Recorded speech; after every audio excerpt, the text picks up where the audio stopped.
शेगाव ते पंढरपूर हा जो पालखी मार्ग आहे बुलढाणा जिल्ह्यातून जातो आणि बुलढाणा जिल्ह्यातून मेहकर तालुका आहे, मेहकर ते लोणार या ठिकाणाहून सुद्धा हा पालखी मार्ग जातो।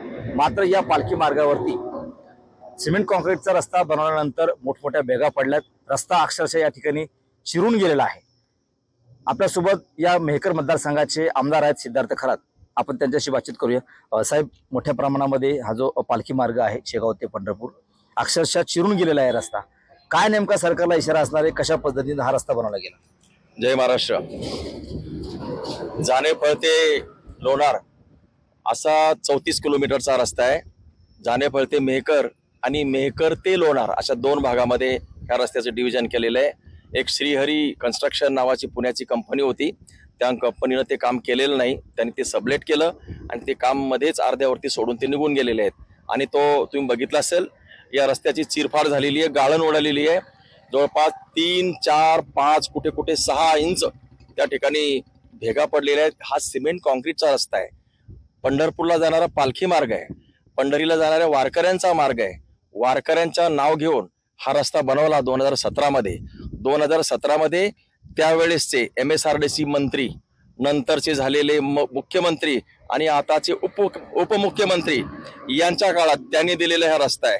मला असं वाटतंय ही जी गद्दारीची जी काही रस्ता गेले ना, गद्दारीला जो गेलेला रस्ता आहे त्याची मुळं ही अशी आहेत। गद्दारीची जी मुळं आहेत ही या रस्त्यावरनं गेली आहेत। पंढरपूरच्या वारकरी वारीला जाणाऱ्या वारकऱ्याच्या नावानं हे रस्ते बांधले खरे, परंतु रस्त्याची गाळण उडालेली आहे। 400 कोटीचा रस्ता आहे, 400 कोटीचा, कमी नाही, 1 कोटी 2 कोटी नाही, 400 कोटीचा रस्ता आहे। 34 किलोमीटर बघा तुम्ही, सगळीकडे गाळण उडाली आहे। कोण जबाबदार आहे याला? नाव घ्यायचं वारकऱ्यांचं, मी आहे म्हणायचं, वारकऱ्यांच्या नावानं रस्ते काढायचे। गद्दारीचे बीज ह्या अशा रस्त्यामधून तुम्ही घातलेत का? हे तुम्ही महाराष्ट्राला दिलंय का? महाराष्ट्राला खड्ड्यामध्ये नेण्याचं काम तुम्ही केलंय का विकासाच्या नावावरती? आणि म्हणून मी या ठिकाणी सरकारला आणि आताचे जे कोणी असतील तेच आहेत आणखी, त्यांना विनंती करतो, आव्हान देतो की हा जर रस्ता जर तुम्ही येणाऱ्या 2 जूनला आता पालखी सुरू होणार आहे, 2 जूनच्या आज जर तुम्ही हा रस्ता पूर्ण केला नाही तर मी सिद्धार्थ खरात हा रस्ता बंद करेन आणि या ठिकाणी वारकऱ्यांना घेऊन मी आंदोलन करेन आणि तुम्हाला याचा हिशोब तुम्हाला द्यावा लागेल। वारकरी होण्याने होत नसतं, वारकऱ्याच्या साठी काम करावं लागतं। तुम्ही वारकऱ्याच्या नावानं रस्ते केले आणि तिथेच त्याच रस्त्यामध्ये खड्डे करून त्या रस्त्याची माती केलेली आहे। आणि म्हणून 2 जूनच्या आत हा रस्ता संपूर्णपणानं क्लिअर कट झाला पाहिजे, त्याचं रिपेअर झालं पाहिजे।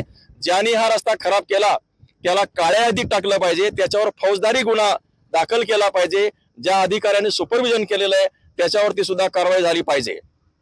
दुसरा एक प्रश्न आहे की या रस्त्यावरून जेव्हा पालखी जाते, वारकरी जातात, काही वारकरी तिथे अनवाणी सुद्धा चालतात, भेगा तर पडल्याच, ऊन आहे, पाऊस आहे, या रस्त्यावरती निवारा नाही त्यांना, सोबत झाडे लावण्याचं यामध्ये प्रयोजन होतं, मात्र झाडे सुद्धा लावले गेले नाही कोणत्याच प्रकारचं प्रोव्हिजन। मी सांगितलं ना, जो कॉन्ट्रॅक्टर होता तो कॉन्ट्रॅक्टरनी हे काम स्वतः न करता सबलेट केलं आणि सबलेट केलेल्या माणसाने सुद्धा हा रस्ता सोडून दिलेला आहे। त्यामुळं सुरुवातीला त्यांनी पैसे उचलले आणि काम सोडून दिलं, रस्त्यावरती झाडं लावली नाही, निवाऱ्याच्या जे काही सोयी सुविधा आहेत त्या कोणत्याही प्रकारच्या केल्या नाही आणि जी प्रोव्हिजन म्हणूनच ज्या रस्ता इस्टिमेट मध्ये होती त्या इस्टिमेट प्रमाणेच हे काम झालं पाहिजे, अशा प्रकारची मी विनंती आताच्या सरकारमध्ये जे काही उपमुख्यमंत्री आहेत त्यांना करतो। नक्कीच। तर हे होते मेहकर मतदारसंघाचे आमदार सिद्धार्थ खरात। येत्या 2 जून पर्यंत या रस्त्यावरील जर का जे खड्डे आहेत ते बुजवले नाही तर मी रस्त्यावर उतरून आंदोलन करीन वारकऱ्यांसह, असा इशारा या ठिकाणी आमदार खरात यांनी सरकारला दिला आहे। कॅमेरामन निलेश देशमुखसह गणेश सोळंकी, TV9 मराठी, मेहकर, बुलढाणा।